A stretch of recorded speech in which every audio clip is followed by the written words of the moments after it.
কপিলের সাথে কোনো কথাবার্তা হয়েছে? না রে, টাকা পয়সা দিবে এরকম কোনো কথাই কয় না। বাড়ির থেকে ফোন দিছে। হ্যালো, হ্যালো বউ। কি করো তুমি? খাওয়া দাওয়া করছো কিছু? না, আজকে অনেক পরিশ্রম হয়েছে, মাত্র আইসা বসলাম। আচ্ছা শুনো, সামনেই তো ঈদ। আমার কথা বাদ দাও, তোমার আব্বা আম্মা তোমার ভাই বোনকে তো ভালো কাপড় চোপড় কিনে দিতে হবে। আম্মা এবার বলছে ঈদে এবার দামি একটা শাড়ি চাই তার, আর আব্বারেও তো পাঞ্জাবি কিনে দিতে হবে। তুমি টাকা পয়সা হাতে পাইছো কিছু?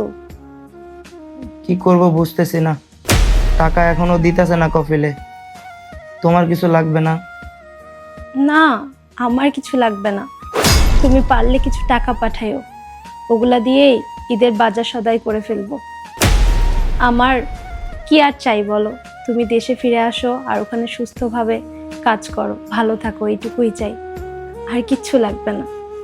রক্তের চেয়েও বেশি দামি প্রবাসী ভাইদের ঘাম। পরিবার ছাড়া তারা কত কষ্টে ঈদ পালন করে সেটা শুধু তারাই জানে। সকল প্রবাসী এবং রেমিটেন্স যোদ্ধাদের প্রতি রইল আমাদের গভীর শ্রদ্ধা।